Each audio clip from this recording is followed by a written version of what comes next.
আসসালামু আলাইকুম। তো আজকে আমরা যে টপিকটা দেখব সেটা আমাদের অনেক গুরুত্বপূর্ণ একটা টপিক, যেটা আমাদের যে জৈব রসায়নের আমাদের জৈব যৌগের রূপান্তর, যে মানে কনভার্সন, যে এটা থেকে ওইটা তৈরি করা। আচ্ছা, তো আমরা আজকে প্রথম 1 নম্বর যে কনভার্সনটা দেখব সেটা হলো আমাদের মিথানল থেকে ইথানল, মানে পারস্পরিক মিথানল থেকে ইথানল, আবার ইথানল থেকে মিথানলের পারস্পরিক রূপান্তর। আচ্ছা, তো দেখো আমি যদি প্রথমে যে মিথানল থেকে ইথানল করি, যে আমাদের প্রথমে মিথানল টু ইথানল, তো এটা যদি আমরা করি, তো দেখো আমি যদি মিথানল লিখি যে CH3OH, এটা আমাদের মিথানল। তো আমরা জানি যে অ্যালকোহলের একটা রিয়াকশন আছে, যে মিথানল যদি আমাদের অ্যালকোহল যদি আমাদের PCl5 এর সাথে রিয়াকশন করে, ফসফরাস পেন্টাক্লোরাইডের সাথে রিয়াকশন করে, তাহলে সেখান থেকে আমাদের একটা অ্যালকাইল হ্যালাইড, যে মিথাইল ক্লোরাইড তৈরি হয়। আমি আর বাই প্রোডাক্ট লিখতেছি না। তো এইটার সাথে যদি আমি আবার অ্যাড করি আমাদের কেসিয়ান, পটাশিয়াম সায়ানাইড। তো পটাশিয়াম সায়ানাইড আমরা মানে মূলত কী জন্য ইউজ করি? দেখো, এই যে পটাশিয়াম সায়ানাইড আমরা মূলত ইউজ করি কার্বন সংখ্যা বাড়ানোর জন্য। মানে স্টেপ আপ, যেটা এই যে দেখো এখানে যে কার্বনটা আছে, এই কার্বনের জন্য আমাদের এই জিনিসটা আমরা অ্যাড করলে সরাসরি আমাদের অর্গানিকে আমাদের কার্বন চলে আসে। এই জন্য আমরা পটাশিয়াম সায়ানাইড ইউজ করি।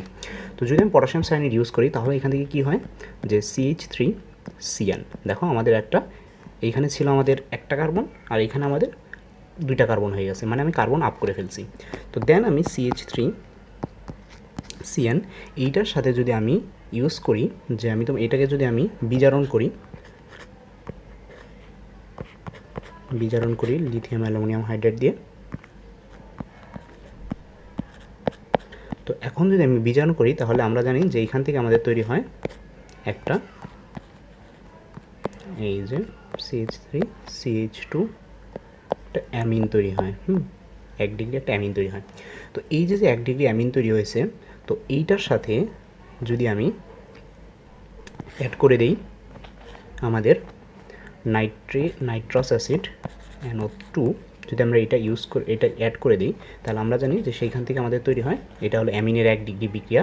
তো সেখান থেকে আমাদের তৈরি হয়ে যায় আমাদের কাঙ্ক্ষিত ইথানল CH3CH2OH। তো এটা আমাদের তৈরি হয়ে যায়। তো এখন এটার সাথে যদি বাই প্রোডাক্ট লিখি, তাহলে তোমার নাইট্রোজেন গ্যাস এবং এটার সাথে পানি তৈরি হয়। যাই হোক, বাই প্রোডাক্ট আমাদের লিখতে হবে না। আমাদের মূলত আমরা কি চাইছি, যে এই যে আমাদের মিথানল ছিল, আমরা এই মিথানল থেকে চাইছি আমাদের ইথানল। তো আমরা এটা পেয়ে গেছি। তো দেখো এরপরে যদি আমি যে আরেকটা করি, যেটা হলো আমাদের 2 নম্বর, যেটা সেটা হলো আমাদের ethanol to methanol, ethanol to methanol.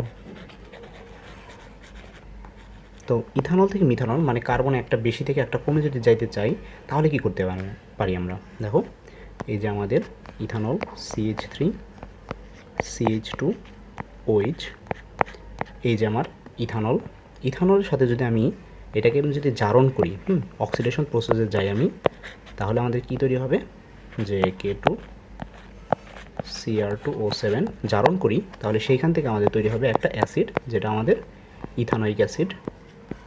তো এই ইথানোয়িক অ্যাসিড, এইটাকে যদি আমি কি করি, অ্যামোনিয়ার সাথে বিক্রিয়া করি, একটু তাপ দেই, তাহলে সেইখান থেকে আমাদের তৈরি হয় আমাদের অ্যামাইড CH3CONH2। এই যে অ্যামাইড তৈরি হলো, এই অ্যামাইডের সাথে যদি আমি সোডিয়াম হাইড্রোক্সাইড আর ব্রোমিন অ্যাড করি, তো এটা যদি আমি অ্যাড করি, তাহলে সেইখান থেকে আমার তৈরি হয় কি, যে আমার CH3NH2। এই বিক্রিয়াটার কি নাম মনে পড়ে? হফম্যান ক্ষুদ্রাংশকরণ বিক্রিয়া। এটা আমাদের এই যে দেখো, এই যে এই বিক্রিয়াটুক আমাদের হফম্যান ক্ষুদ্রাংশকরণ বিক্রিয়া। এইখানে দেখো ছিল আমাদের কার্বন 2টা, এখানে হয়ে গেছে আমাদের একটা।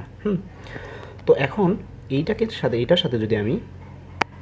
সাথে যদি আমি কি অ্যাড করি, লাস্ট স্টেপ, এটার সাথে যদি আমি এটাকে NO2 দিয়ে যদি বিক্রিয়া করে দেই, তাহলে এখান থেকে আমি পাবো আমাদের সেই কাঙ্ক্ষিত মিথানল CH3OH।